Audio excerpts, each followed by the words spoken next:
D-7 오늘 저녁에는 이제 마지막 TV 토론이 예정돼 있는데 자 먼저 2차 토론 분석을 좀 해보겠습니다. 1차 토론 때 또 명쾌하게 잘 분석을 해주셨고요. 2차 때는 사회 분야인데 할 이야기들이 많았던 모양입니다. 연금 개혁도 있고 사회 통합도 있고 처음부터 또 김문수 후보는 이재명 후보의 가족을 놓고서 이제 또 직격을 했었는데 어떻게 평가를 하시는지요?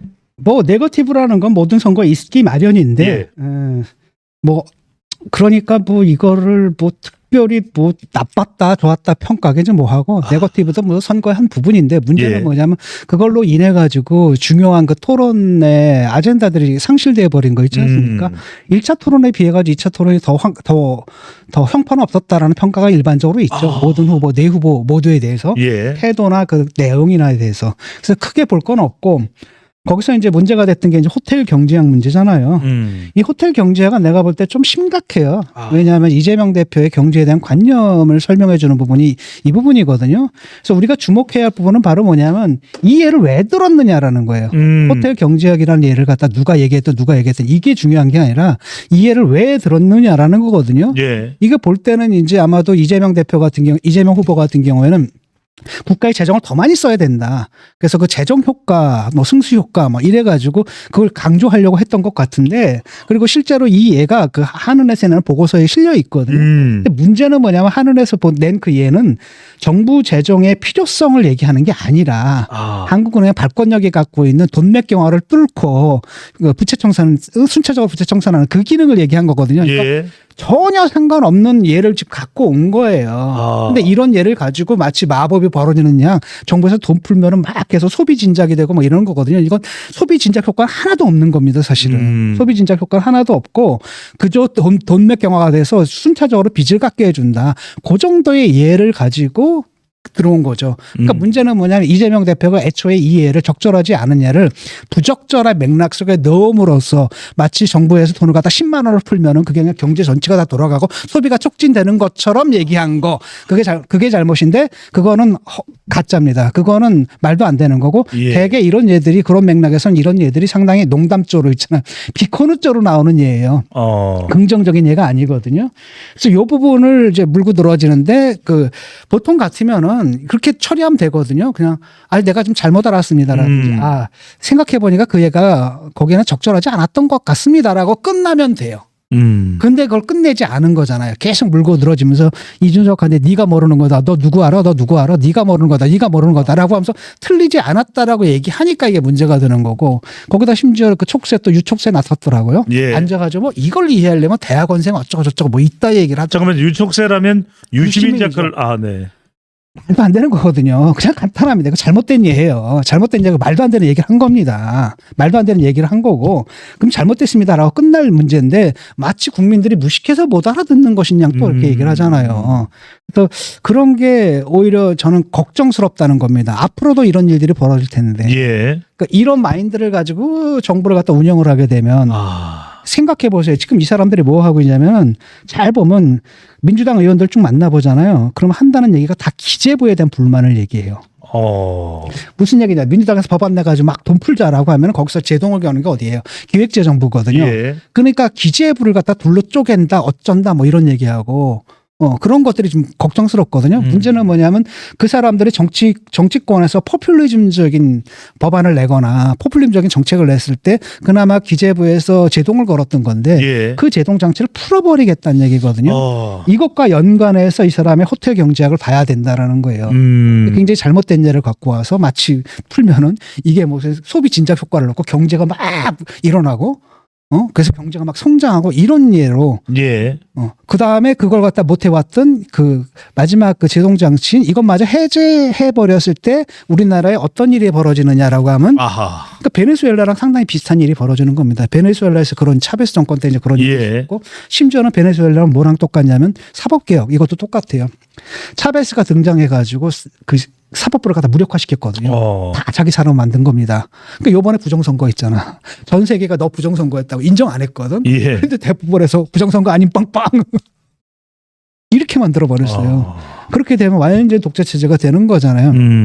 이런 큰 맥락 속에서 이 예를 들어봐야 되는 거고 예. 그러니까 이 사람이 어떤 마인드를 갖고 있는지를 봐야 되는 거고 또 아마 두 번째로 봐야 될 것은 그거 잘못된 예인데도 끝까지 인정 안 하고 이상한 해괴한 논리를 펴면서 그걸 정당화하잖아요. 그럼 이게 수정도 안 된다는 얘기거든요. 이게 나는 가장 중요한 포인트라고 봐요. 해도, 네. 그 다음에 이제 밖에 어용들 있잖아요. 뭐 대놓고 어용 농객하겠다고 자랑스러워하는 유시민 이런 사람들이 또 어용질을 하거든요. 니들이 속삭이 없어서 모르는 거야. 난 속삭이 있어. 뭐 그런 황당한 쉽게 말하면 자기들이 잘못한 게 아니라 국민들이 무식한 걸로 만들어버리는 아니, 상식적으로 보세요. 이게 말이 됩니까? 말도 안 되는 얘기잖아요. 네. 자, 또 하나가 교수님 이재명 후보를 향해서 이준석 후보가 한 이야기로 생각이 드는데 부정선거 이재명 후보도 예전에 부정선거 관련된 의심하지 않았었냐 예. 이야기했는데 나는 그런 적 없다. 예. 그렇습니다. 이 사람이 거짓말하는 거잖아요. 요즘 모든 게 다 박제가 돼 있거든요. 문헌으로 박제, 뭡니까? 사진으로 다 박제가 되고 예. 동영상으로 다 박제가 돼 있습니다.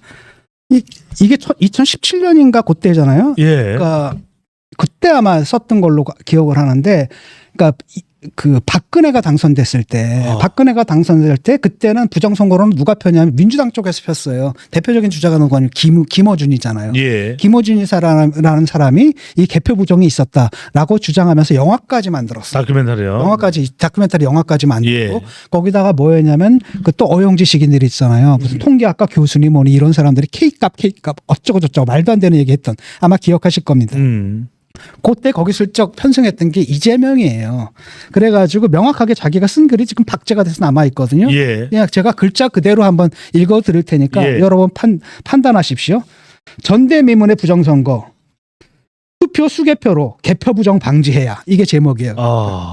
지난 대선은 3.15 부정선거를 능가하는 부정선거였습니다. 국가기관의 대대적인 선거 개입에 개표 부정까지 투표소 수개표로 개표 부정을 원천 차단해야 합니다.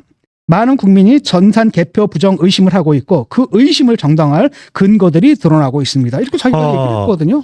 개표 부정이 있었다는 얘기죠. 지금 최근에 예. 제기하는 이 부정선거 의혹을 제기하는 거나 다를 바가 없네요. 그거의 원본이 이거예요. 원래는 민주당에서 자기들이 선거 지고 나니까 그걸 못 받아들이는 겁니다. 항상 그렇잖아요. 선거를 졌으면 우리가 뭘 잘못했을까를 생각을 해야 되잖아요. 예. 근데 이 사람들은 자기들이 잘못했던 걸 생각 안 해요. 우리는 다 잘했는데 왜 졌지? 이해가 안 되는 거야. 라고 하면 부정선거 이렇게 되는 거잖아요.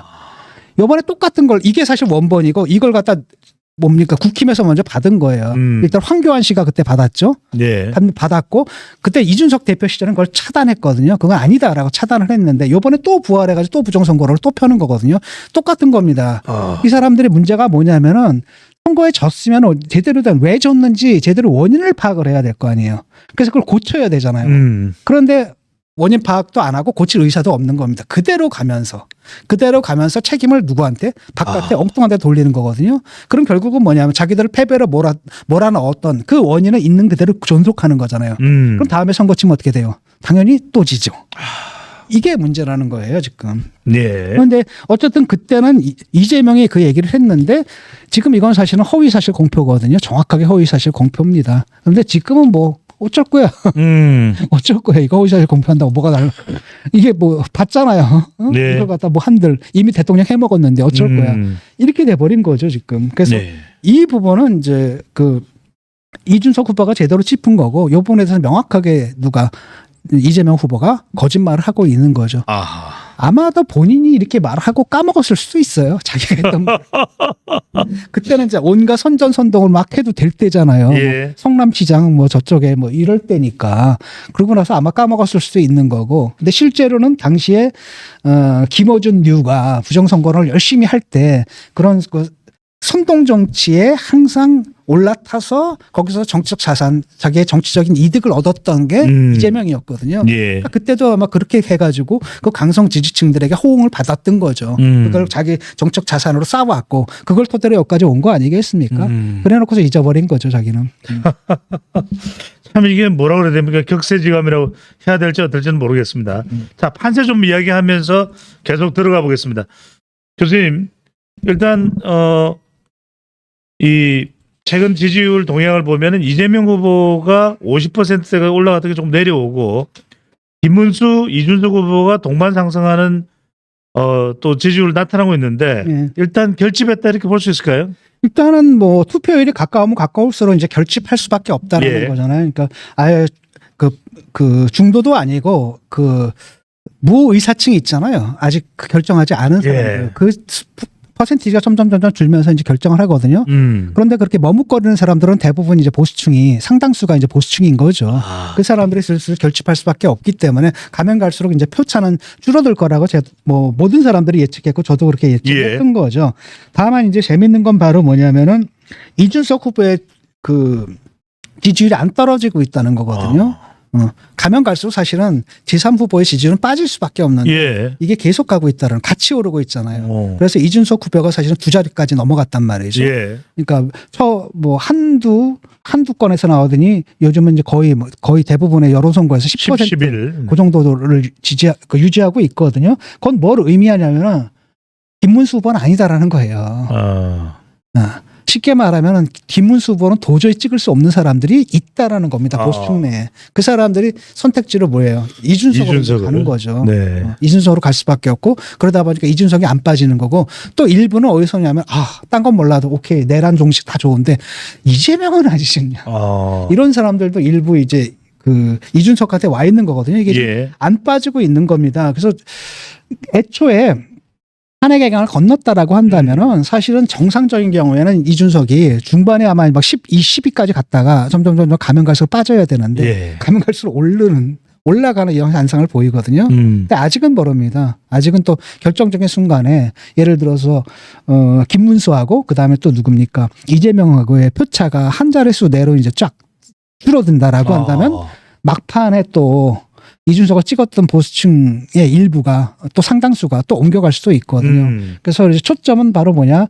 과연 이제 그 김문수 후보가 40%를 넘느냐라는 거하고 그다음에 이준석 후보가 두 자릿수를 넘느냐라는 건데 어떻게 될지는 아직 모르겠습니다. 예. 그러려면 뭐 해야 되냐? 한동훈 대표가 얘기한 것처럼 탄핵의 강을 건넜어야 되거든요. 그래야 이준석 후보가 할 말이 없어지는 거예요. 그런데 지금 이준석 후보가 할 말이 너무 많죠.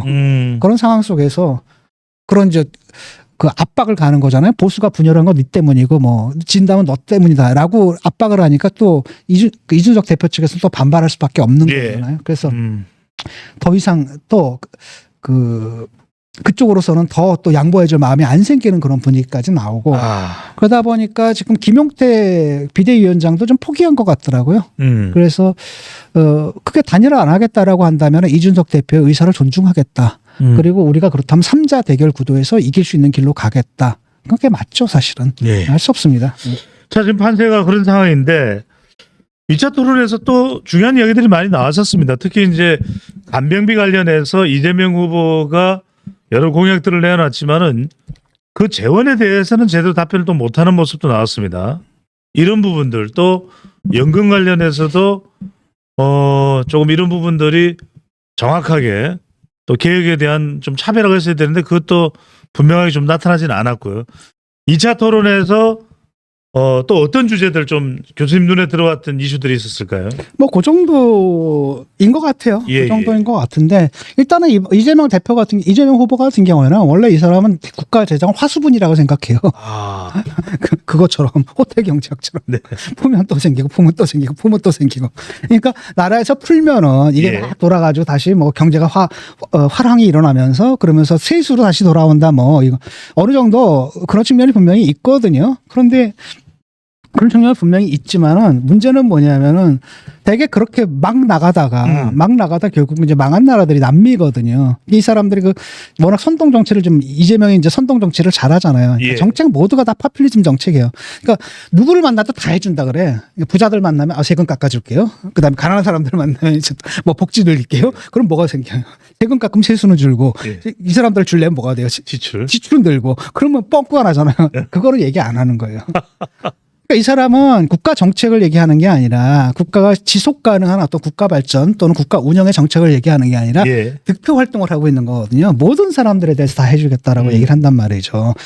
그렇죠? 그러니까 기업가들 만나면 규제 풀어주겠습니다라고 한 다음에 노동자들 만나면 규제 강화하겠습니다라고 얘기를 하는 거고.